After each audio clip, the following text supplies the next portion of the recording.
Dissonance.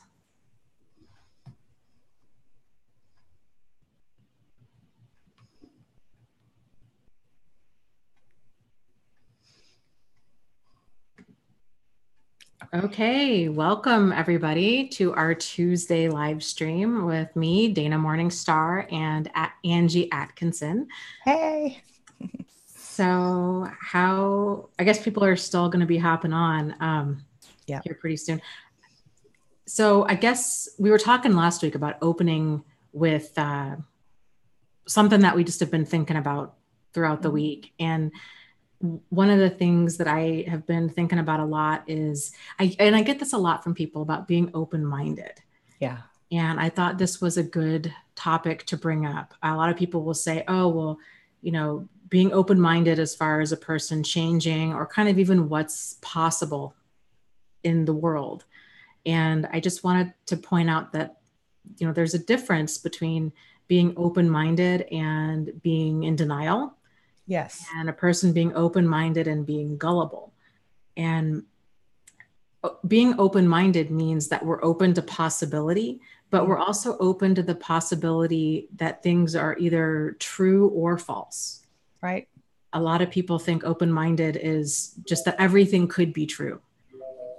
And that's incorrect. And I think a lot of people get stuck on that. So, yeah. So I guess, what are your thoughts about open-mindedness and change and kind of what's possible? So something that occurred to me just the other day, I got an email from somebody who said, oh, well, I talked to a therapist and she says that everything you guys say is, you know, you guys being YouTubers is harmful and could cause, you know, issues. And I said nothing to this person, but to myself, I said, this person's in denial. Because she went to the therapist and she probably went with the narcissist. and it some therapists, as we know, unfortunately, aren't familiar enough to really give, I think, valid information. Is that a fair statement? Yes. And I think that in her case, she wants to believe what's the easiest thing for her to believe. And so I thought about, should I explain to her, you know, what I just sort of talked about, but should I explain to her why this is possibly a concern? And then I thought, no, because she wasn't in that place.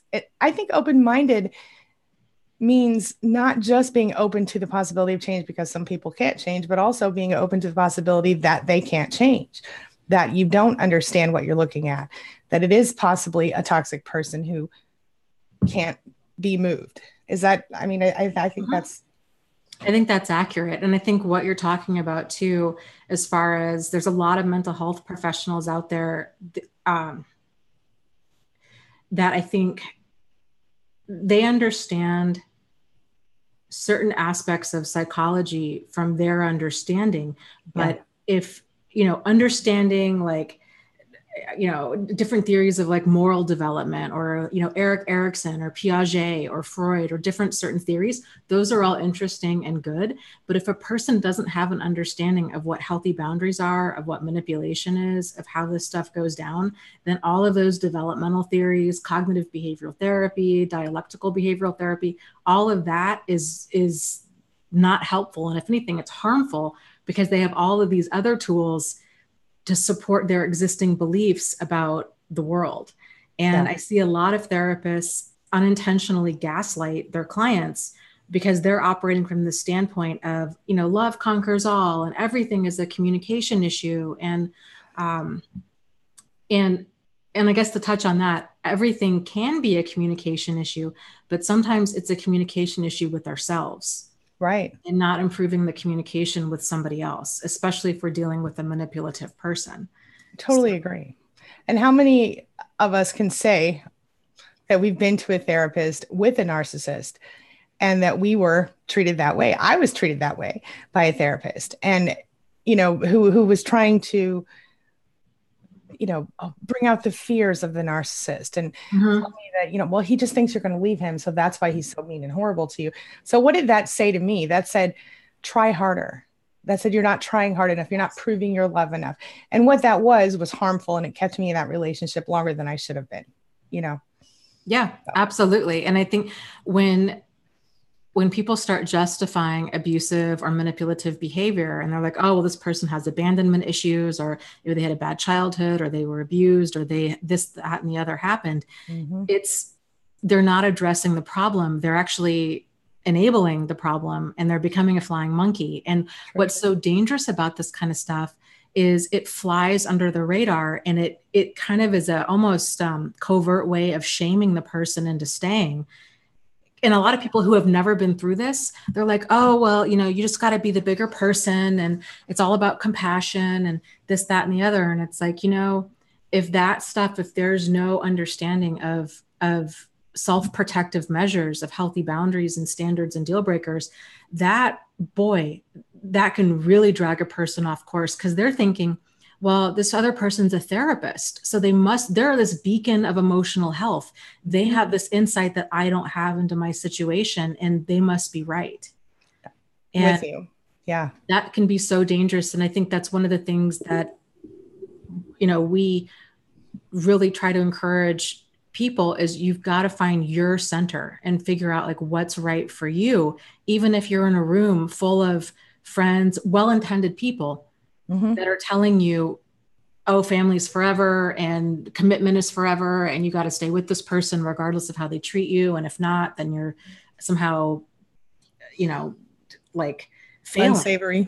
Yeah. You know, and so having a person find their emotional center, if a person's continually running to a therapist, or anybody really for that matter, seeking validation of like what they should or shouldn't do, and they're not given those the context or the framework of, you got to keep yourself safe and sane. Like that's the framework. If they're not given that, then it's creating this like sense of dependency that this other person somehow knows best. But like, what happens if the other person quits being a therapist, or they get hit by a bus? Then what? Right. You know?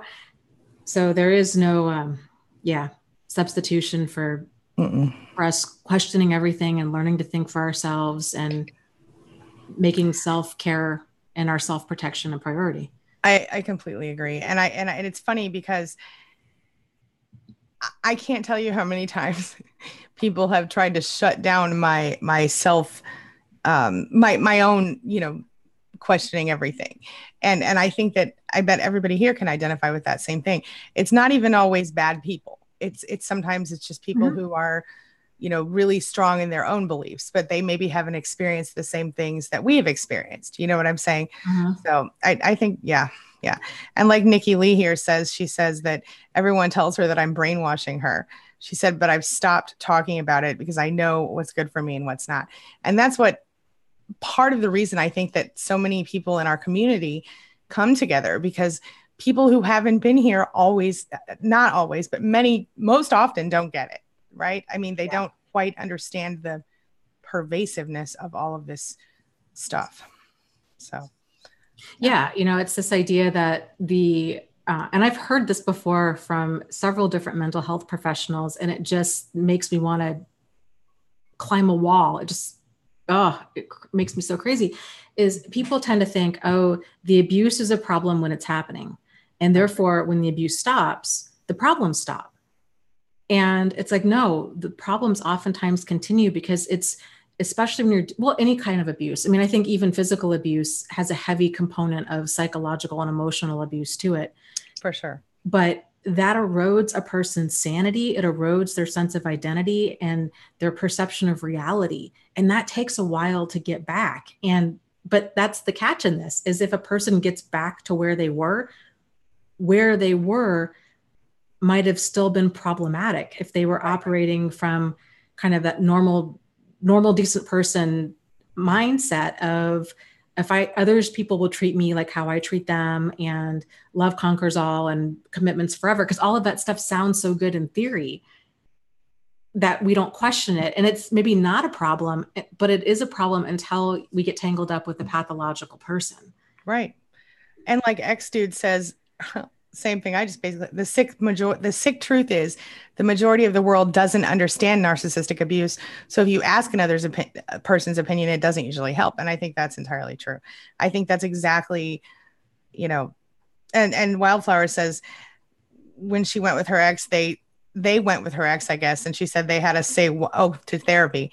And they had to say why we loved each other. And I bet you $10 that her ex said something to the effect of, I love you because you do all these things for me, instead of I love you because you're, who you are and whatnot. Yeah. People really don't get this, and they really don't understand trauma either. Like, even, I don't know if you guys have been following the boys in the Thailand cave.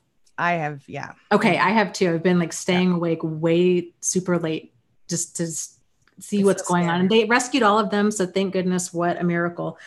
They're all out now? Yeah, they're all out. Even the coach, they got him out this morning, or I guess this evening for them. But I guess I mean, it's just so exciting. But one of the interesting things about that's been kind of unfolding is people are now starting to talk about the psychological potential impacts that's going to have on them. And I find it very interesting that other people, there's been one psychologist who's been talking about potentially the boys might struggle with PTSD. For sure. And everybody is like, wait, what? Like, why would they struggle with PTSD? And I hear that, and I just think, there's still so much education that needs to go on about how people process trauma and what even trauma is. Yeah. Like, of course they're going to be traumatized. They've been in a cave for like 17 days without light, without food, without water, fearing that they're going to die. And aren't they all 10 years old or something? Yeah. I mean, they're like ages, I think 11 to 16. And then the coach was 25, but like, that's hard. Yeah. That's crazy. It's terrifying, So yeah. Terrible. I can't even imagine. I know. Yeah. Heartbreaking. I'm just so glad they got those kids out.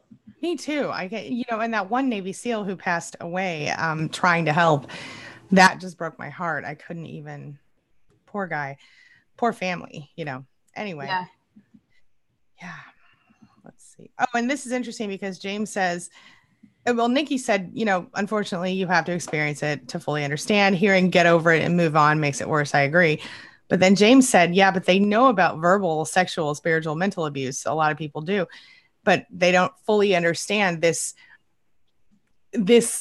combination or this, that makes a lot of sense.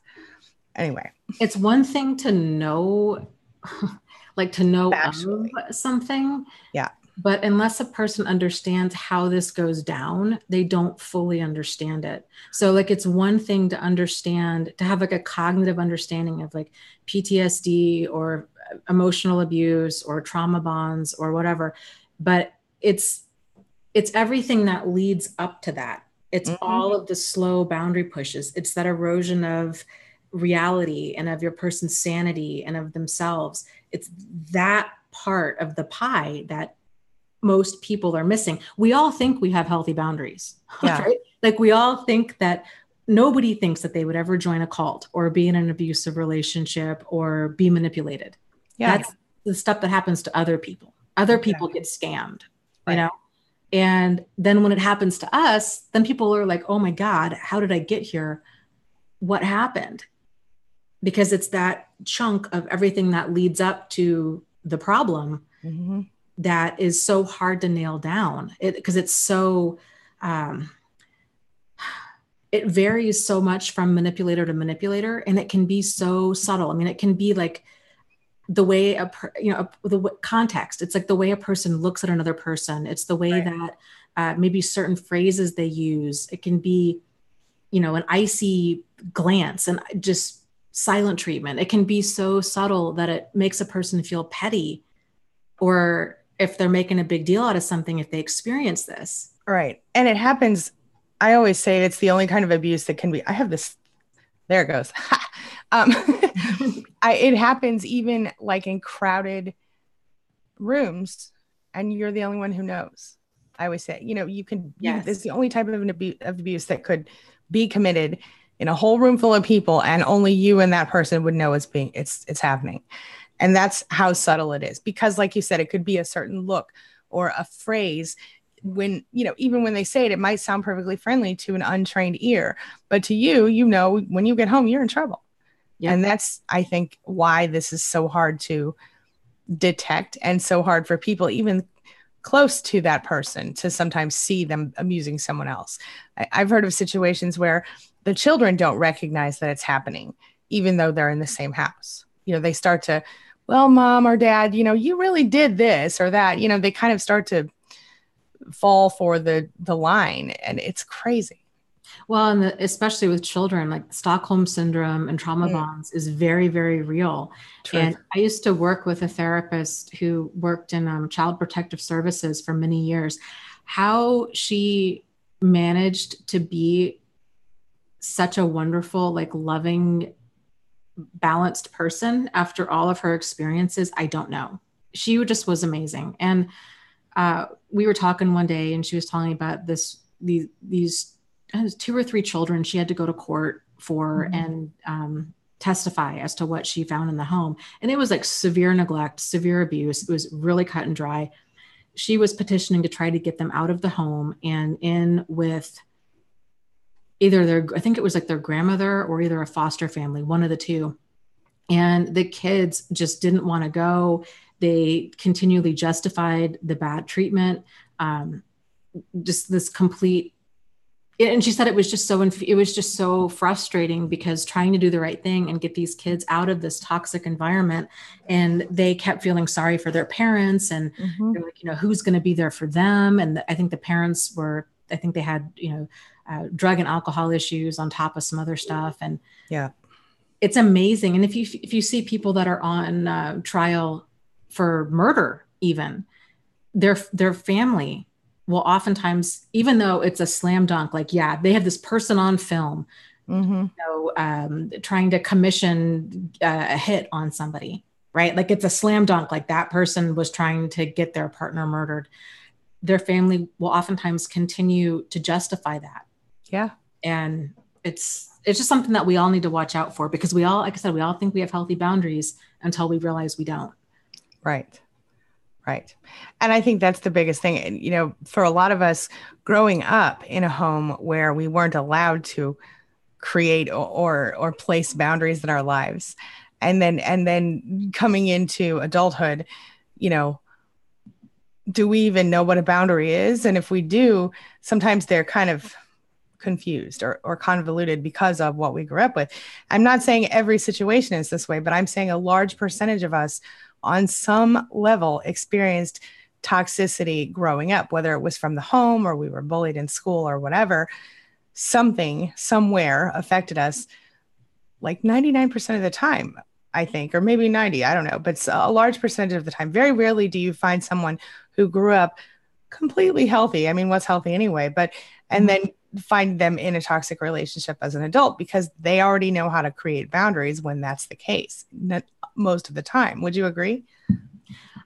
I would say maybe not 99%. Yeah, but I would say some of the time. But I think there's 2 sides to that. Like my grandmother grew up in a very, very wholesome family and like little house on the prairie kind of thing. Yeah. It was a really good childhood. She got tangled up with my grandfather, who was incredibly manipulative. He was a narcissist. He was grandiose. He was a minister.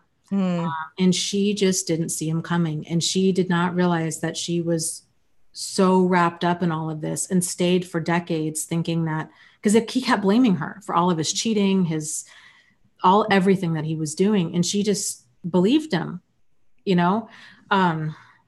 So maybe the innocence of her was. Yeah, exactly. I think that's what it is. Like, it's great if a person grows up in an ideal home and they have love and nurturing and all of that stuff role modeled for them. But if that conversation isn't occurring about basically, boundary standards and deal breakers, especially deal breakers, and understanding that sometimes we need to walk away from situations, then a person, they run a risk of getting tangled up with any of these people just as much as the rest of us. That's really true. Yeah. And that is something, like in my home, I teach my kids, both of the ones that are still here, about boundaries. My oldest is an adult officially on July 15th. But anyway, yeah, it's crazy. But the younger 2 who are still at home, they, I teach them those things because I think it's so important for them to know, because they haven't seen this in life. You know what I mean? But they're learning. I mean, and it's going to be, I hope, helpful for them as they get older. So anywho. Oh, totally. Yeah. Yeah. So yeah. Let's see. Do you have any questions? Let's see. Lots of good comments here. Like Dandelion says, I know from my own experience, I think we give therapists too much power, and I think they assume too much authority. And I think that kind of, rolls back to what we were talking about before. And I think that's entirely true. Let me see here. Oh, okay. This is not exactly a question, but I have to bring it out. So Eileen says, my narcissist always said it was a communication problem, but it was actually just his mean, vicious gaslighting, crazy making that was the problem. He wanted me to own my causing his abuse. So basically, he wanted her to say, it's my fault that you treat me this way. And I think that is so much more common than any of us would like to admit. What do you think about that? Yep, absolutely. I've had that on back on me before, and it causes a tremendous amount of confusion because people are like, wait a minute, like, what did I mean, I'll own up to something if I did it, but I don't think I did anything. And like, I think the understanding that can set a person free from that waffling, is it them? Is it me? What's going on? Is to understand that there's no excuse for abuse. Yeah. That a person can be frustrated. They can be angry. They can be whatever, but,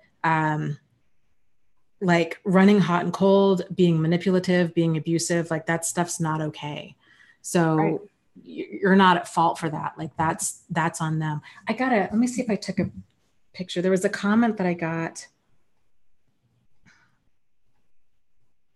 today. Yeah. From Miguel. She said, I was given the silent treatment. It took a bit for me to catch on, but then I received a text that was insinuating that I was ignoring him. However, I was just not able to answer the phone. So then I received another goodbye text as though the relationship is done, just because I couldn't answer at that moment. What kind of abusive tactic is that? I'm not even sure how to respond to such a wrong assumption. And that's a great example of that confusing, like hot and cold. They're like, wait a minute, you're giving me the silent treatment. Then I haven't heard from you in like 3 days. You're not responding to any of my calls or texts. Then out of the blue, you accuse me that you'll tell me that you'll forgive me for ignoring you when you were the one that was ignoring me. And then now I'm going to apologize for something I don't think I did. Like, it's just so confusing. But that kind of stuff, you're dealing with a person who is a million miles away from being accountable for their behavior, let alone changing it. And that kind of stuff is, even if they're deeply unaware of their behavior, it's going to cause damage to you because it's eroding your reality. If the only way to stay with them is to apologize for stuff that you're not doing, no, run. I agree. It's straight up gaslighting. It causes cognitive dissonance and everything else. I mean, there's just no, Now, Mustard Seedish says, even my siblings that experience the same abuse deny reality. How are we going to convince a layperson? That is a great question. Can you say that again? Mustard Seedish says, even my siblings that experienced the same abuse deny reality. So how are we supposed to convince a layperson?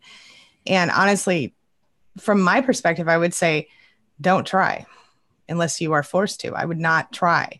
But if you must, then, I've made a video a couple different times where I talk about, here's what it is. This is narcissistic abuse. You could show this to a person and let them know. But it's irrelevant because they're not going to see it unless they choose to try to understand, I think. But what do you think, Dana? Yeah, I would agree. That's a whole exercise in frustration, trying to explain to other people who just don't get it. Yep. And I just wouldn't even exert the energy. I would just change the topic of conversation. And if they continue to try to bring it up, I would just continue to just say, you know what? I have a feeling this conversation's not going to go anywhere. And I really don't want to argue my point. Yeah. or where I'm coming from. So let's just talk about something else. Mm-hmm. Yep. You got another question for us? Yeah, Jennifer says, how do you know whether you're overthinking or have good intuition? My drunk old man neighbor sometimes does unsolicited favors. For instance, sweeping the snow off of my car. He recently came to my door with wild blackberries he picked for me and told me to try one. Is it weird that I was unsure? How do you politely decline? I'm so bad when I'm put on the spot. I mean, I think in that case that I would politely decline by saying something like, I'm allergic to blackberries or something, which I know sounds funny, but I'm not above a tiny white lie if I feel unsure about something. I mean, I don't even know that wild blackberries are, I don't know, I guess it depends where you live, but I would be careful, and I would just simply keep a certain distance, never invite him inside your home. Polite, be polite to him outside, but don't go inside his home. Um, and if he acts, gets weird about it, just say, I'm a little paranoid because I'm single, or no, I wouldn't even say paranoid. I'm a little overprotective because I've been through some stuff, or whatever you want to say, or say nothing.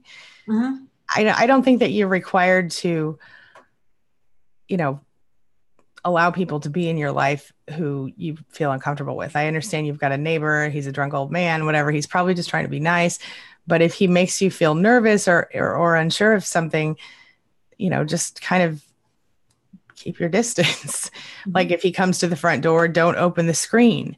Stand behind the screen. That's what I've started doing at my house. So salespeople come through my neighborhood all the time. And I've gotten to this point where I don't even open the storm door. I just stand behind the storm door and I let them say whatever they're going to say. And then I say, no, thanks. And I close the door, which isn't that polite. But you get tired of it after a while, especially when they keep interrupting you at work, because I work here, So, yeah. Dana, Yeah. why don't you tell them what you think? Yeah. I mean, well, yeah, we finally put up a no soliciting sign Smart. at the old house because we were having some like real wackadoo people showing up. I mean, scary, not cool situations happening. And I mean, yeah.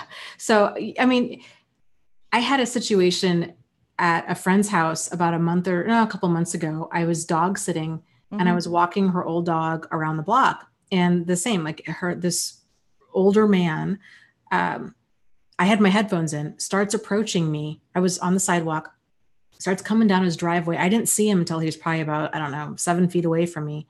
And he was talking to me, but I couldn't hear him.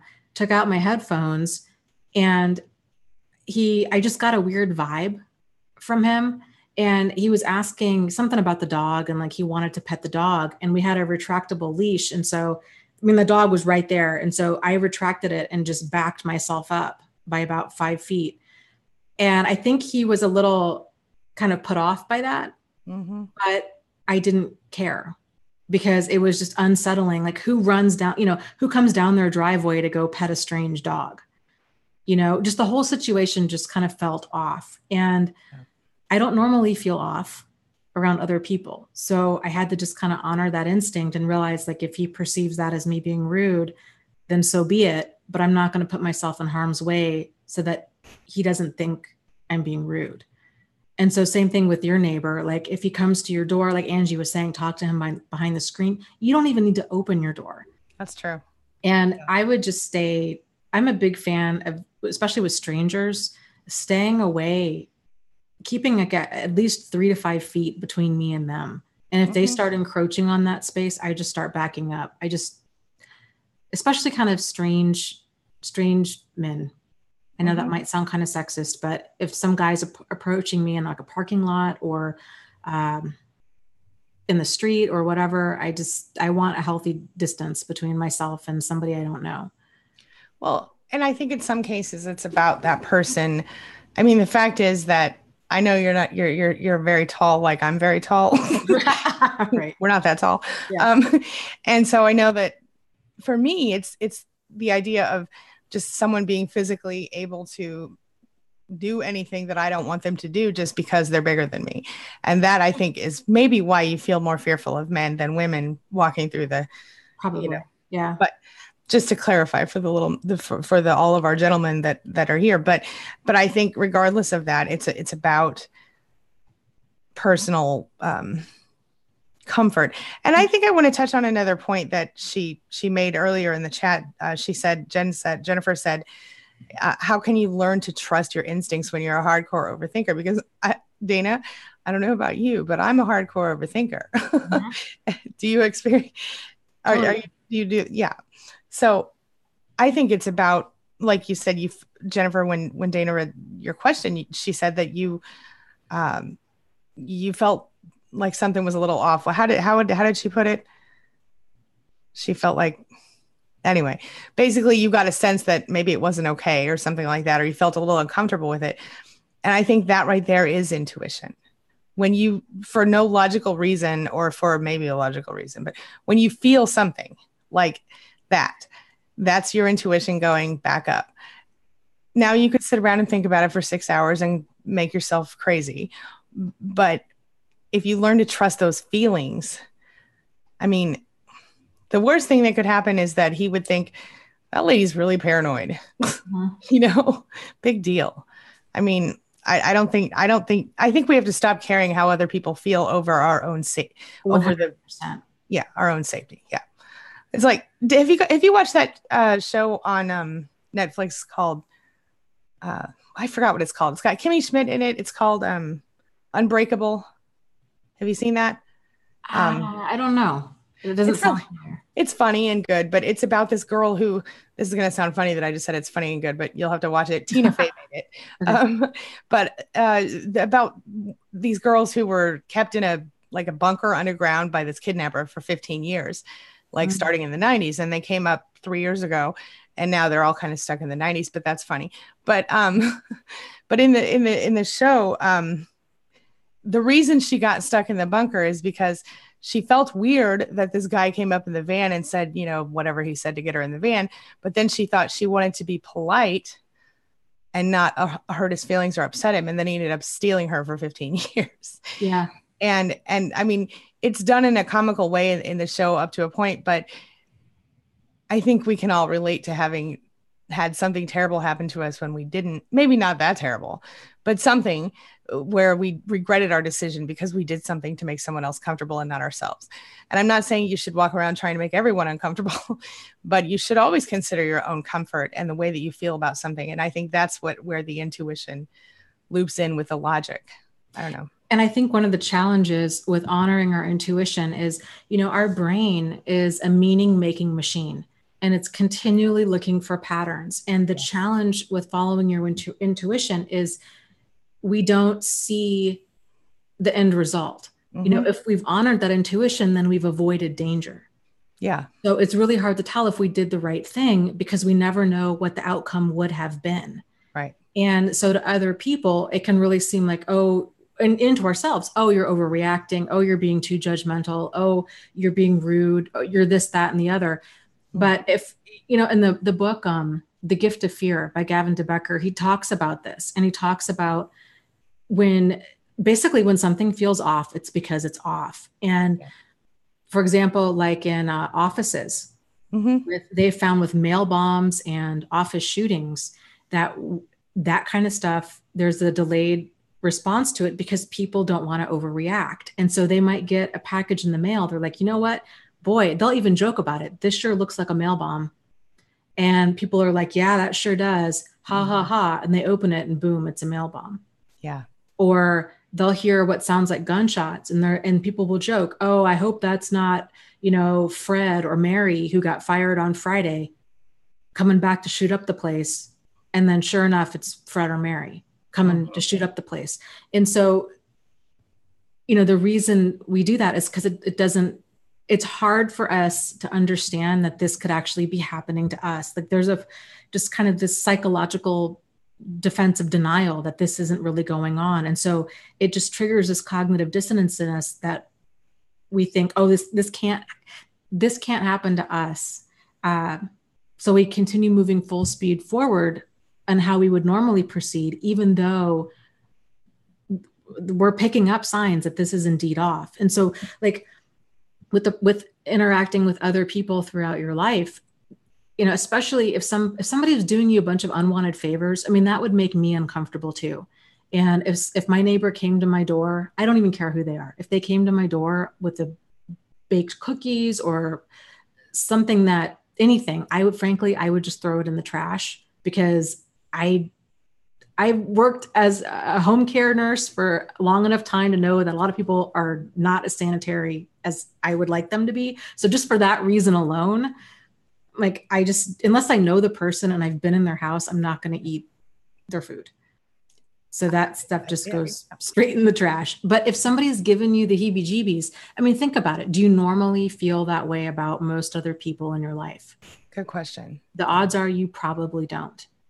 And so think about, how do you feel around the emotionally safe people in your life? Perhaps like a sibling or a friend or some emotionally safe coworkers. You tend to feel like something's off around people that are emotionally unsafe. Yeah. And yeah, no harm in just erring on the side of caution. Totally agree. Yeah, exactly. Yeah. And James repeated a question somebody asked, which was, can you two please help give some tips on finding a good therapist well-versed in this subject? And I have a couple of tips really quick, and then I want to hear what you think, if that's okay with you. Sure. We're over here on your channel. Okay. So the first thing I would say is I would sit down with a therapist and I would say, I would get an interview. Most therapists will allow you to interview them, or do an initial session or something, a discovery session, a 15-minute thing, whatever. And the first thing I would say is, what is gaslighting? Ask them. And then I would, ask them what they think about narcissists. What does narcissism mean to you? What is narcissistic personality disorder? And I would, ask them 5 or 6 questions like that. I've actually had people tell me that they talked about gaslighting to their therapist, and their therapist said, "What's gaslighting?" Yeah. No, I think that's like the best question you can start with, honestly. But what are your thoughts, Dana? I've done videos on this, by the way, so you can check out the entire video later, but I want to hear what Dana thinks. I would agree. Asking them some questions like, are they familiar with emotional abuse? Are they familiar with psychological abuse? What are their thoughts on commitment? Frankly, I think the best way to find a therapist is, I don't know, if it was me and if I was going through this again, frankly, I would go with Angie because you know through a person's videos if they understand this topic or not. And right. Just because a person has an advanced degree in a field, it might give them added credibility, but it doesn't mean it's a data point. Like it's right. Seriously nothing more, nothing less. Like there's a very solid chance that they are not familiar with this topic at all. Yeah. So yeah. I have a friend who is a therapist and who is one of the least empathic people that I know in my life. I mean, one of the least. She doesn't get people and very, very clearly doesn't get people. And so you can go and you can pass all the written tests and you can do all that stuff. But if you don't get people, you're not going to be very good at your job. That's all I'm going to say about that. So, yeah. And it's hard. I mean, it's like any other field, 10% are going to be worth their weight in gold. 10% should probably lose their license, and 80% are somewhere in between. And it's just like finding a good realtor or a good landscaper or a good interior designer, anybody else. Like it's just some trial and error and kind of asking questions and vetting them to see if you guys are going to be a good fit. Absolutely. Yeah. 100%.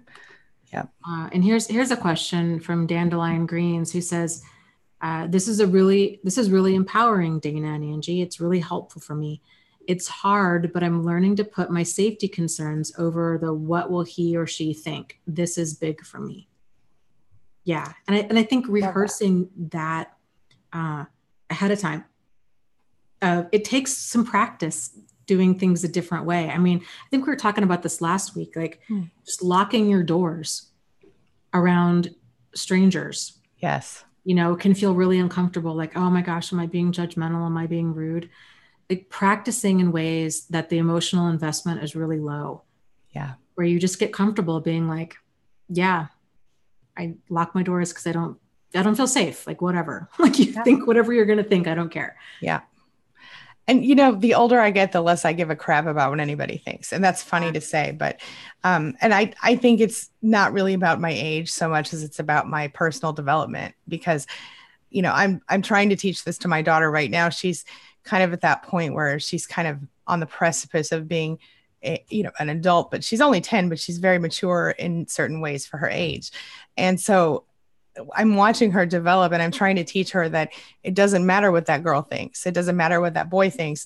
What matters is XYZ, you know, how you think, how you feel. And it's such an interesting thing. And I told her last night, I said, listen, if you get this, you will be so powerful. I said, I didn't know this till I was 35.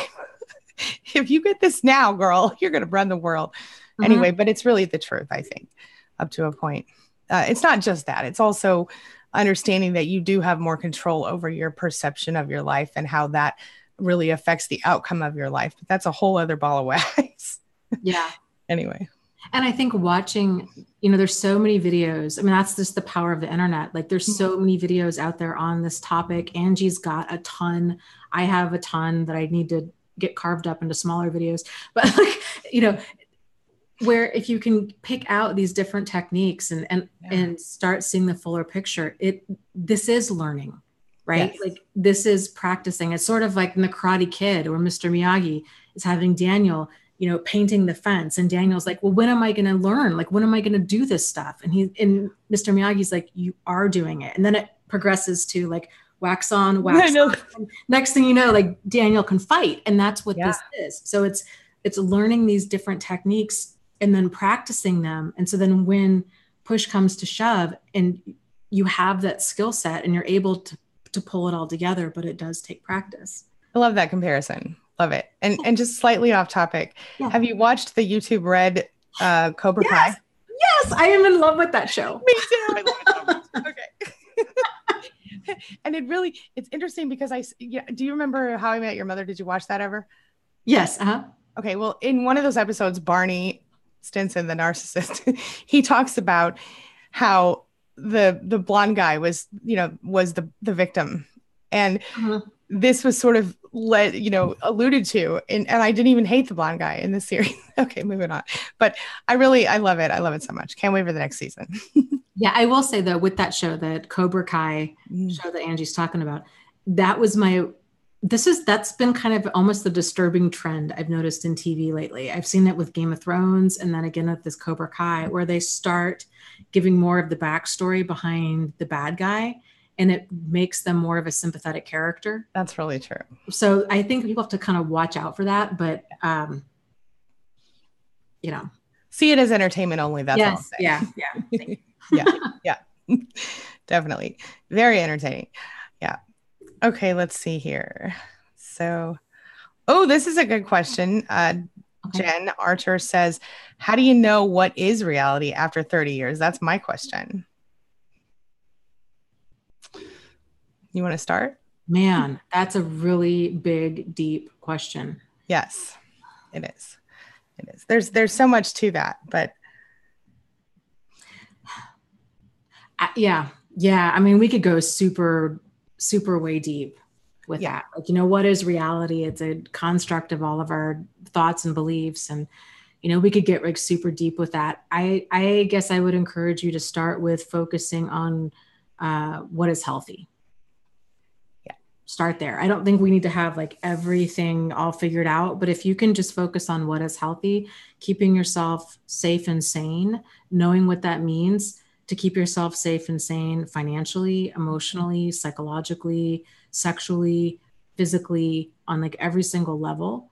Yeah. And realizing, okay, any situation that's going to cost you your dignity to be in is not worth being in. Anything, you don't have to earn being treated with dignity and respect. That's kind of the fundamental baseline behavior that we expect from other adults. It's not something that you need to earn. Open, honest, sincere, solutions-oriented communication. If that's not present, if any one of those elements isn't present, then it's going to be a crazy making situation.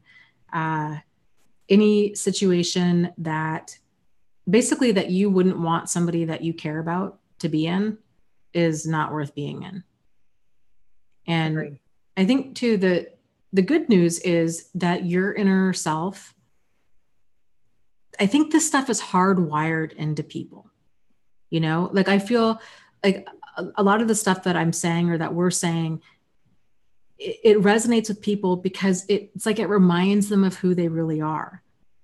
You know, like it hits you at like a core level where you're like, yeah, that makes total sense. And then you see this other like disempowering stuff and as what it is, like this stuff is insanity. Like it doesn't make any sense. Yeah. So, you know, that's your inner self is always there. We might be a little bit more disconnected from our inner self from time to time, but it's always there. So, yeah. And I would like to add that perception is it's your choice, and reality could be defined as the state of things as they are or appear to be.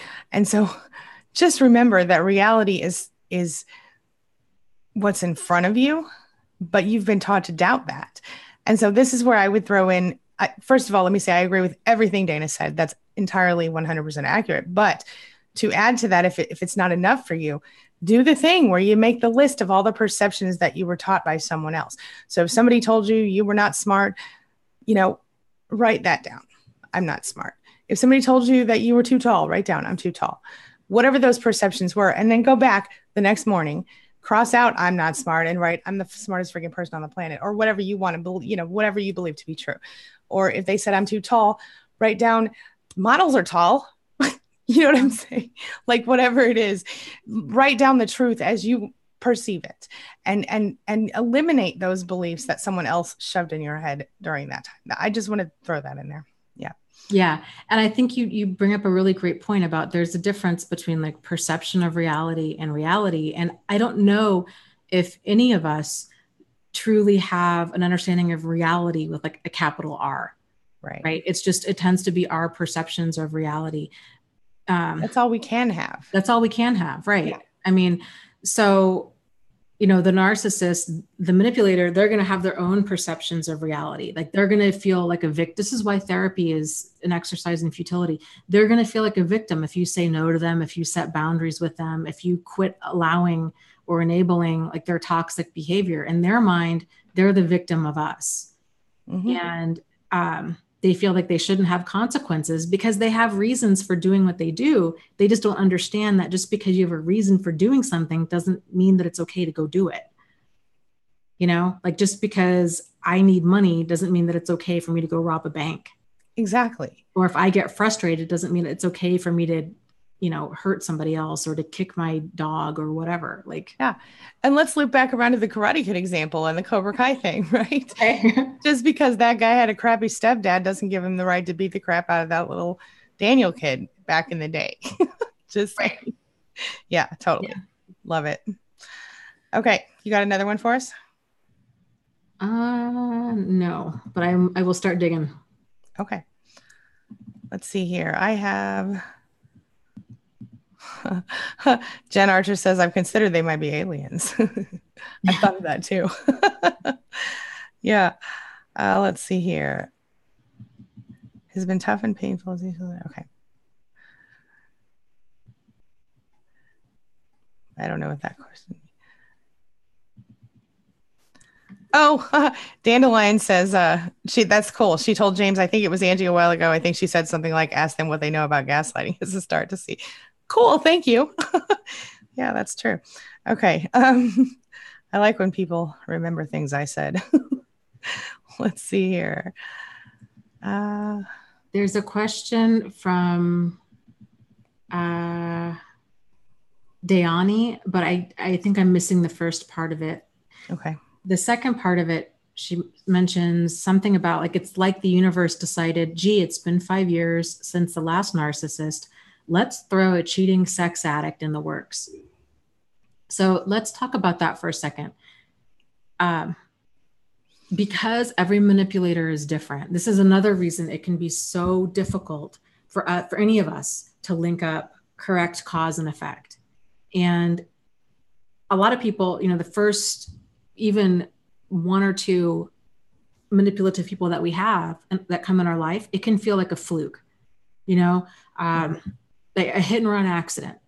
Like this person just came into our life, and now that they're gone, things will get back to, you know, being better again. And that might be the case for 5 years, right? Or 10 years or however long, but then somebody else comes back into our life. And so when this continues to happen, but it's not happening at like regular intervals, it can be hard to link up that there's a problem, that there's something going on here. And generally, and let me just say too, that manipulators come at all different levels. And some of them are really, really, really good at what they do, and they can slide under anybody's radar. And so it's not about like being concerned about, oh no, I keep attracting them, what's wrong with me? It's more about getting them out of your life when you spot the behavior, when it shows itself. So,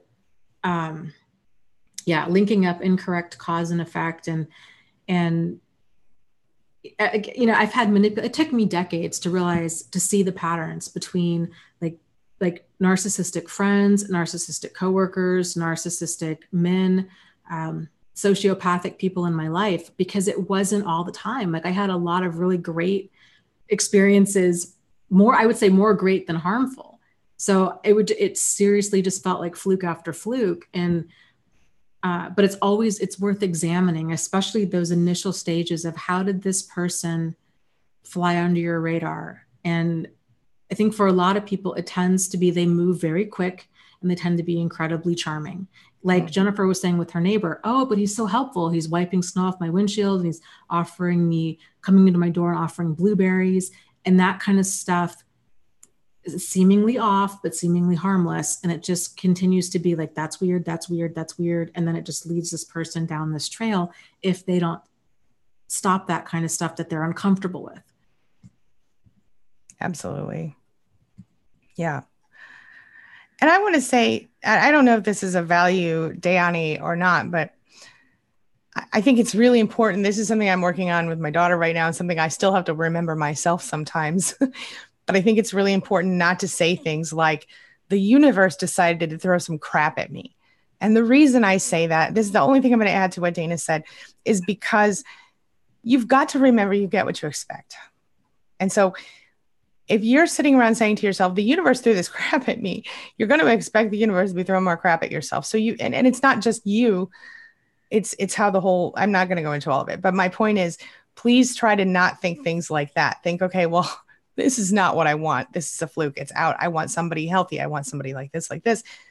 Don't focus on the cheating sex addict bastard. Focus on, okay, I don't want that. I really want a faithful, sexually healthy, faith love person or whatever. I don't know if that's helpful, but I think that's really important to change your perspective of how you're seeing what's happening to you in your life. Does that make sense? Yeah. And I think you're touching on 2 different topics that are both really valid. Asking a person, okay, well, what would you like in your next partner? And they're like, well, I don't want somebody who yells and screams and cusses and hits and all this stuff. And it's like, okay, but you haven't told me what you wanted. And so it can be really, like you're saying, really helpful to get like the flip side of that. Like, what do you want that's positive? Like, I want somebody that's emotionally available, that's sexually healthy, that's attentive and loving and all of these positive things. I guess the only thing about that kind of can concern me is if people, we were talking about this the other day in a live stream about toxic positivity and people being concerned about talking about abuse or talking about, and I know that you're not talking about this, but it was just not at all, but I do think that's an important thing. And people thinking like, okay, I need to set this intention of like, I want this person in my life and I want, sexy, fun, good to me, blah, blah, blah. The danger with that, or the caution with that, can be with the whole thing that's called confirmation bias. And so if we're thinking that we attract what we put out there, and then somebody shows up that's sexy and fun and good to us, people can think, I attracted this. But then the downside can be, if they're not, the filter always needs to be healthy boundaries, standards, and deal breakers. If they throw that filter out thinking like, well, there's no need to because I manifested this person, they can run smack into a sociopath and not realize it, because they don't want to question anything, because they don't want that manifestation to go away, because they think, well, I don't want to question it, like it's law of attraction, or it's these kinds of things. So great point. Great point.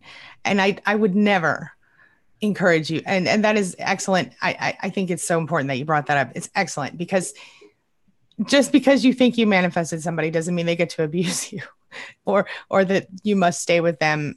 And the same thing goes for just because, you married someone and you're a Christian or whatever religion you are, and you are connected to that person, in your eyes by God or whatever, doesn't mean you have to let them abuse you.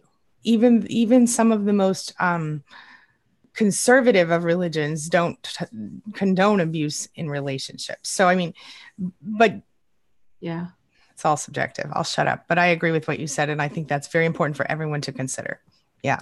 Yeah. Thank you. We have to have that level of discernment there at all times. Yeah. But it does help to set a positive intention to steer into that, so we're not like running away from something else. Yeah, but still be logical and still and follow your intuition. If your intuition says this person, like with the blackberries, if you feel something weird or gross about that person, don't just assume, well, that must be the person I manifested, because sometimes maybe they're right behind that person, or I'm with you 100%. Yeah. Assume nothing. I always tell my kids and everybody else who will listen, I am content to wonder, with an O. I wonder about a lot of things when it comes to spirituality and all of that. So I'm always interested in learning new things and old things, ancient things, whatever, but I'm always content to wonder. But logic is what's keeping us all alive in this world. So don't forget that part. Yes. Right. Well said. Yeah, right on. Okay. We have a question here from Sansu Wellness, who says, can you talk about cognitive dissonance and how it plays into the people that we choose to hook up with? That is a great question. So as we know, when we're with narcissists, they inflict, we develop cognitive dissonance because they tell us, well, this is what's really happening here. We see something else entirely, and then we go, am I crazy, or am I misinterpreting what's happening in front of my face? That's a really basic, simple overview explanation, but it happens on a number of levels. So they teach us to question ourselves, our thoughts, our beliefs, our vision, everything. And they teach us to doubt ourselves. And so when we get into a relationship with someone else, if we are connecting with them emotionally, physically, or otherwise, and we might be questioning what we see in front of us. They might be a perfectly honest person. We might question everything about them. I think it's always better to err on the side of caution when getting involved with someone else. But I think that before you go ahead and get involved with someone else in a romantic relationship, if you have been abused by a narcissist in a romantic, or really any relationship, but especially in a romantic one, is to heal yourself first of the cognitive dissonance and anything else that might be, at least get to the point where you understand logically what happened, and that you're not crying about it every day, and you're not still dealing with the after effects directly. So you might still, I'm several years out and I still have little triggering moments. I'm human. We're all human, right? But at the same time, I would say 80-90% of the time, I don't even think about it unless I'm talking to you guys. That's a lie, because I think about it on a research level. I think about it on a science level, and because I'm always trying to understand better so I can tell you and explain to you and not you, Dana, but you community. Yeah. And, and I think, I'm sure you do the same thing, Dana, up to a point, but I don't dwell on my own abuse, and I haven't in a long time.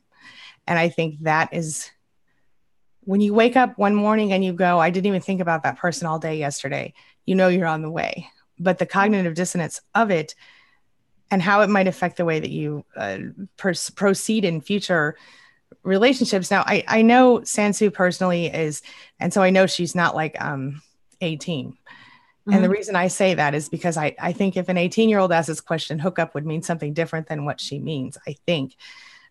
So if we're talking about the young person type of hookup, that's a whole other ball of wax. But if we're talking about getting together with or connecting with people, then I think it's a matter of making sure that you just try to use your logic and don't get too close to anyone without knowing who they are, setting your boundaries, enforcing them and standing behind them, and not falling for the BS, understanding the red flags of narcissism and not trusting anyone unless you've had enough time with that person to know that they're worthy of inner circle status for yourself. I don't know if that makes sense. Dana, what do you think?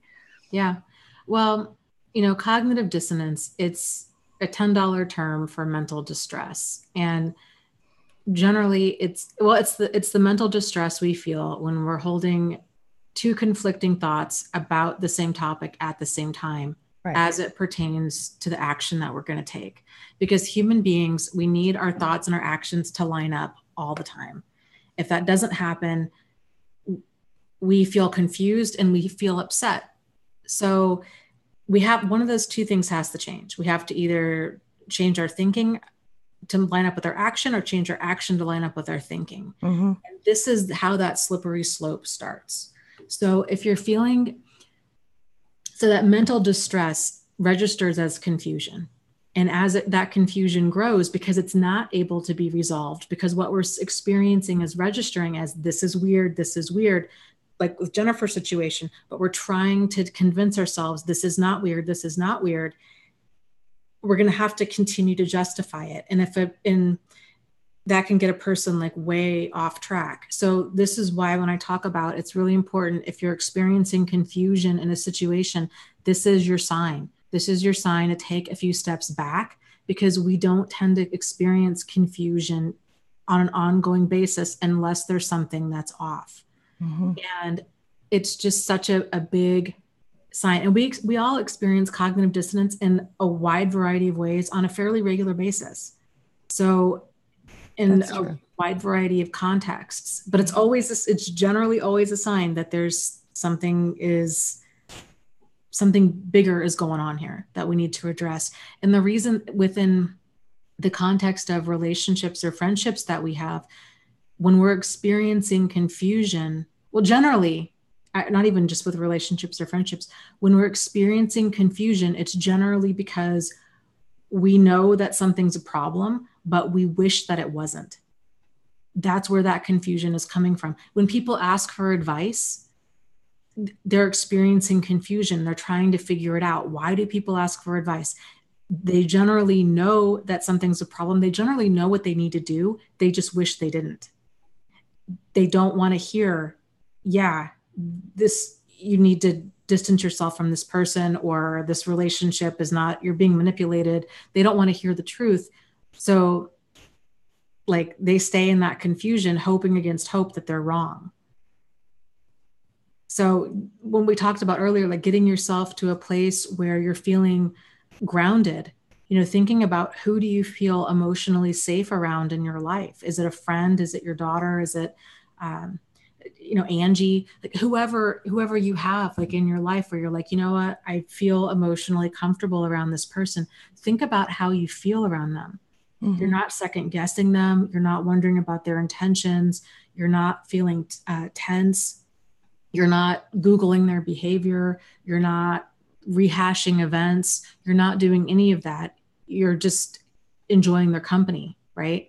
Mm-hmm. It's the people that have confusing behavior that confuses us. And so these are the things that we tend to do. Like we rehash things, we Google their behavior, we journal about it. We're trying to figure it out because it doesn't make sense, but it doesn't make sense because it's generally manipulative, or we're missing like key pieces of information.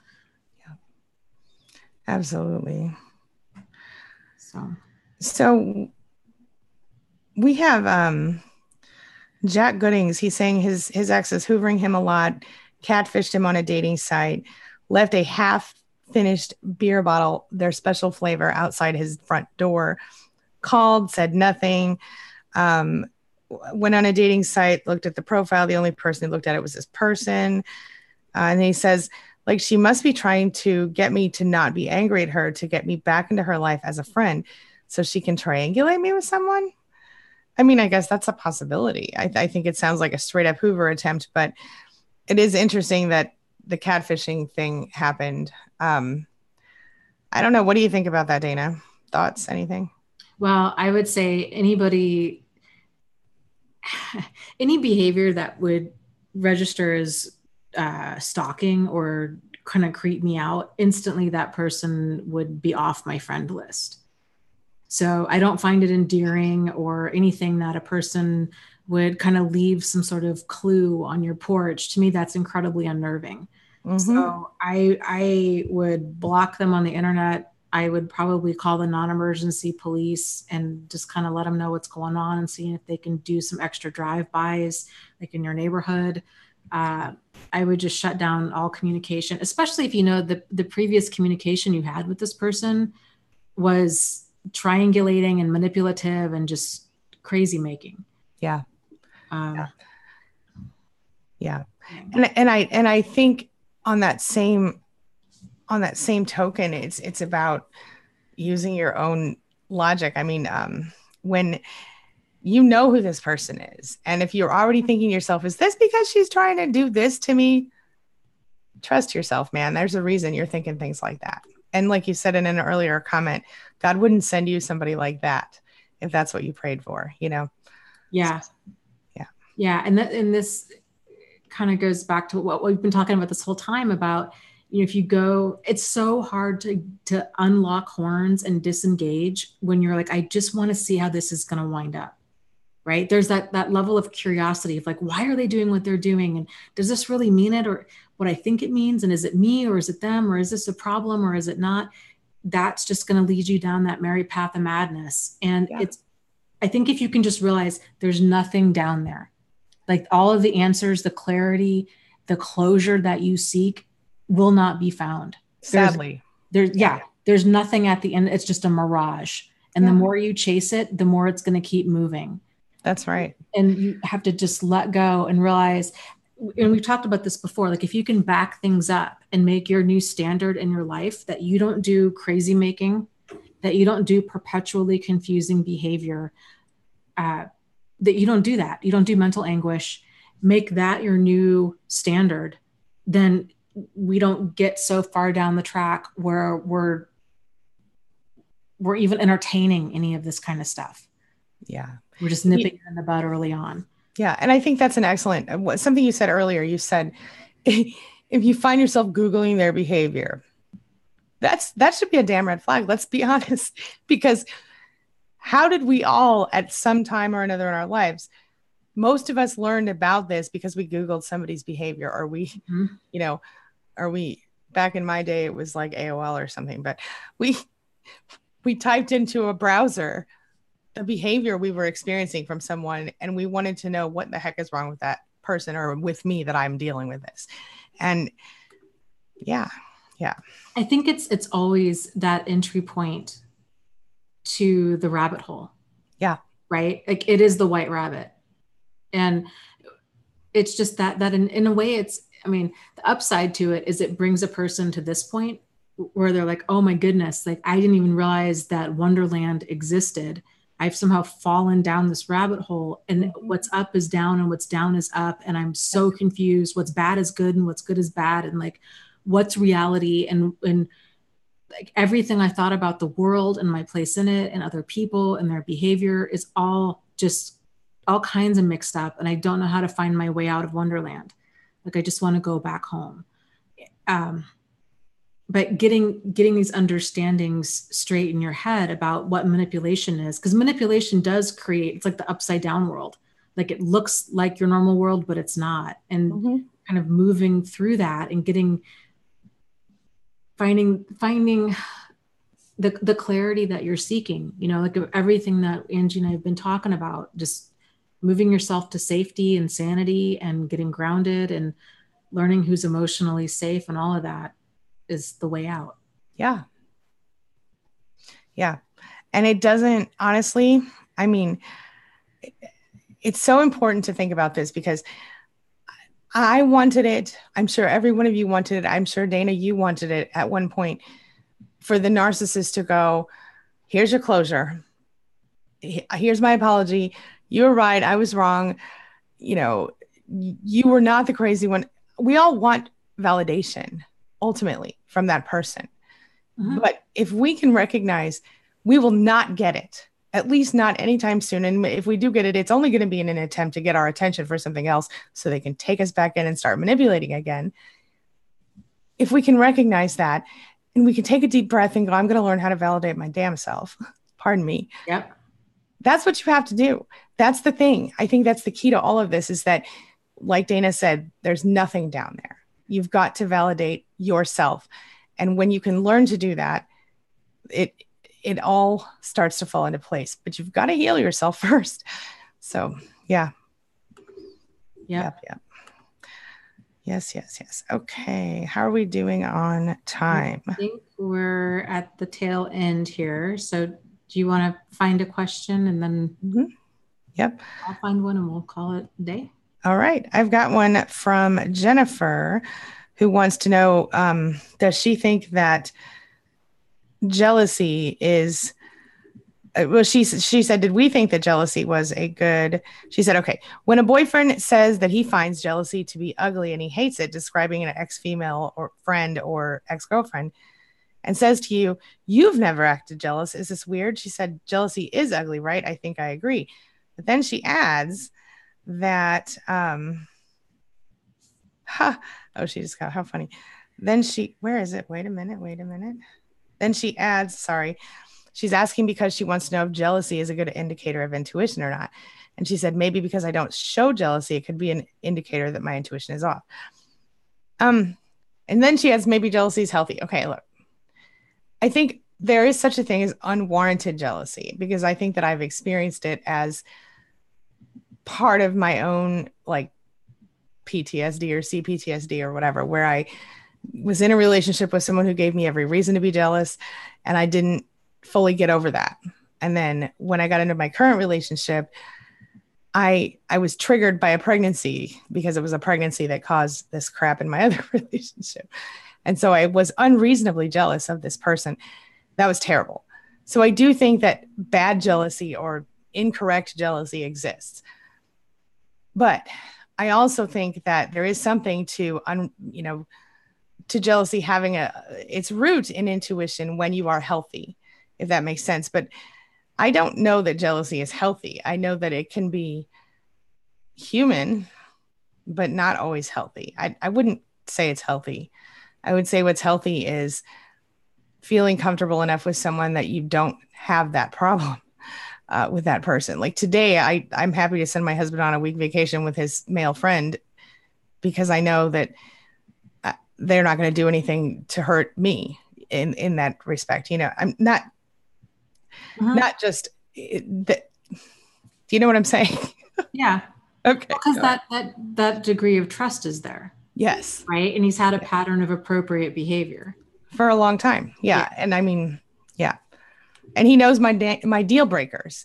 So he knows that if he chooses to go outside of our marriage in a way that's inappropriate, then I'm done.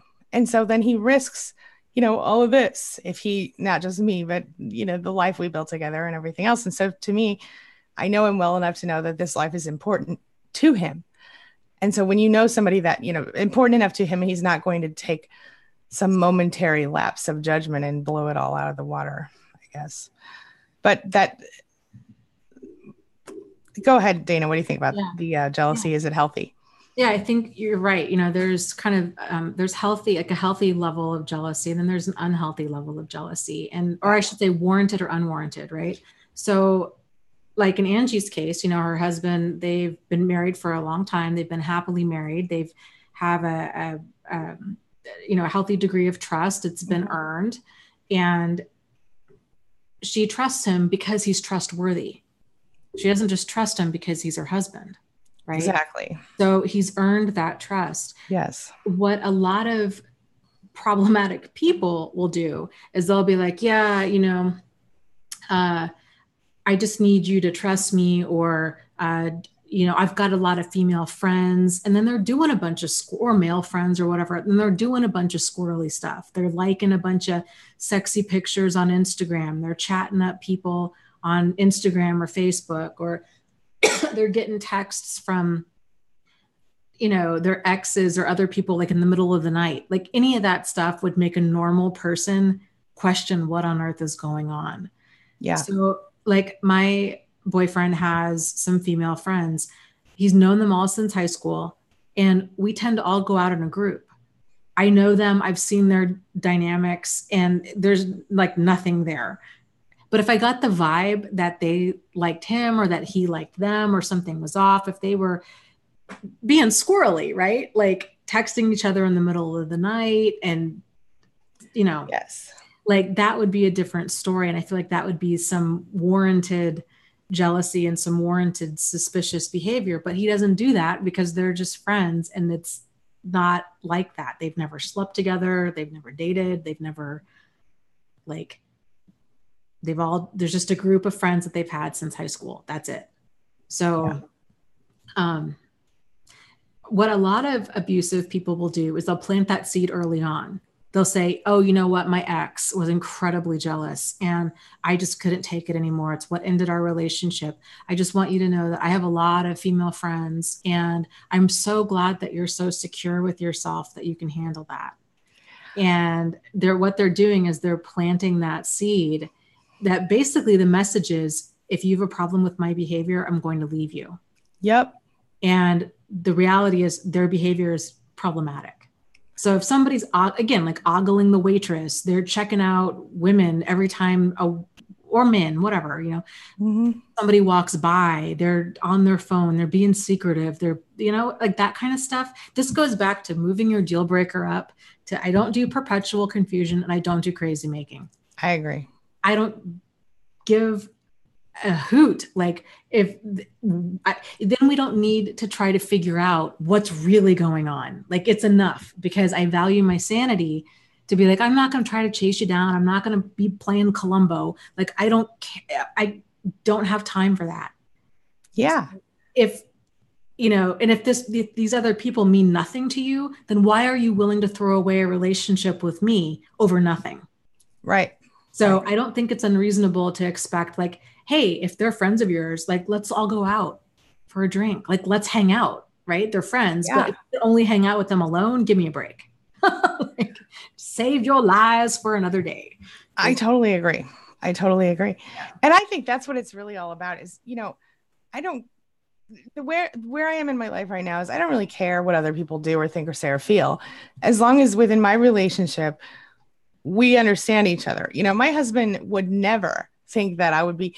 Now, there have been situations where he's like gone to a work lunch with two ladies from his office. I have no problem with this. Okay. Because this is a work thing and he works in a place where that happens and that's appropriate. But he always tells me, he always says where they're going to be. He always calls me before and after. Not that I ask him to do those things. He just knows that, this is what maybe he would want me to do in a similar situation. But it's about being straight up and honest. Now, has he gone to like dinners with one woman no, heck no, he would never do that. You know what I mean? Yeah. So has he gone to dinners with a whole group of people from work?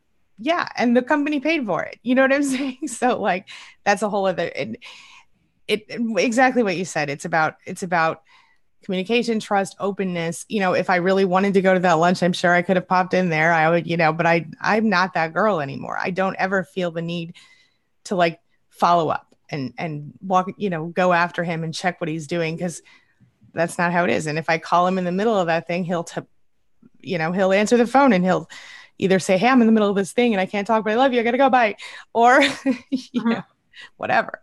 So yeah, but I don't call him in the middle of that thing because I don't need to anymore, but there was a time when I needed to know, and he was happy to tell me.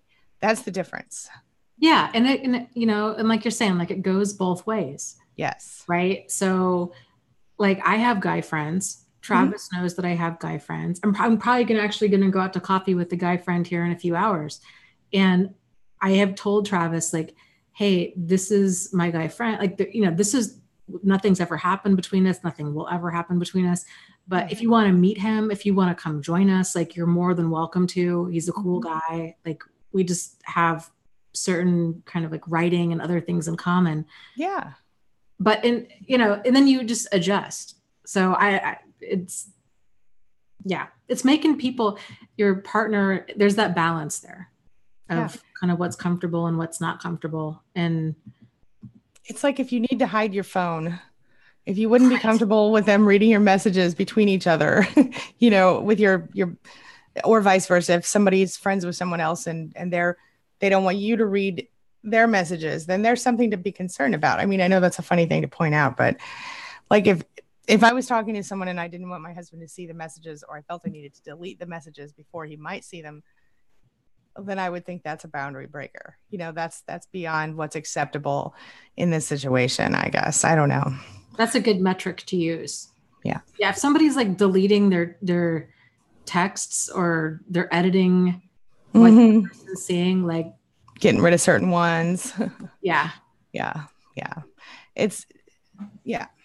So that's, like right now, this is so weird. I have this new phone and it has a face locker thing on it, which I've never used a lock on my phone ever.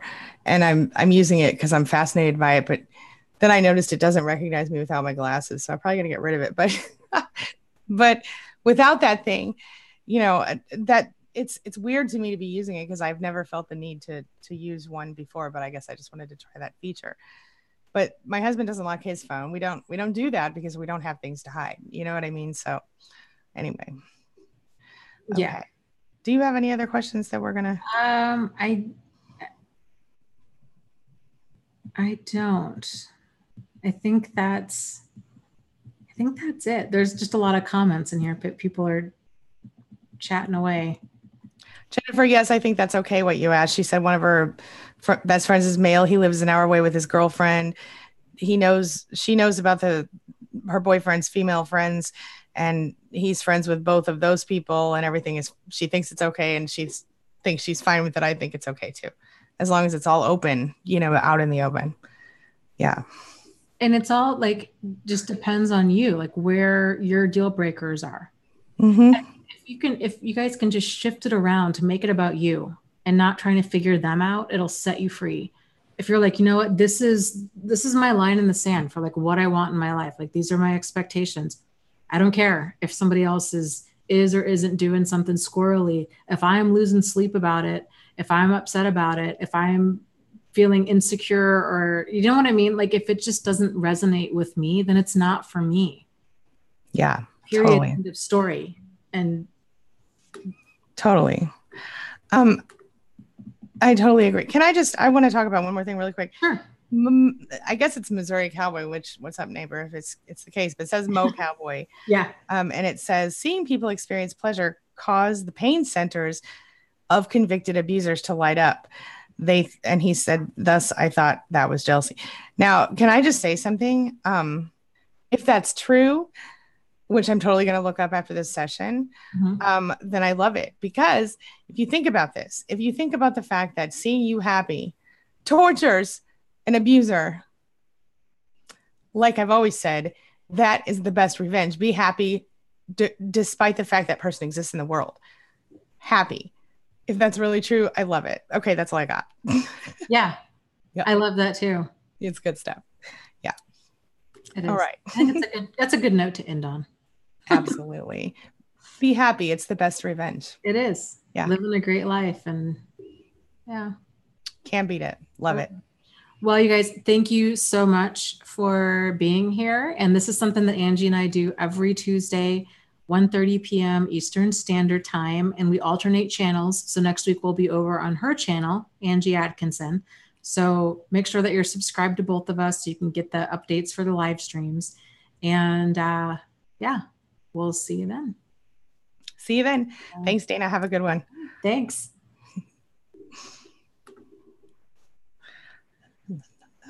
Okay.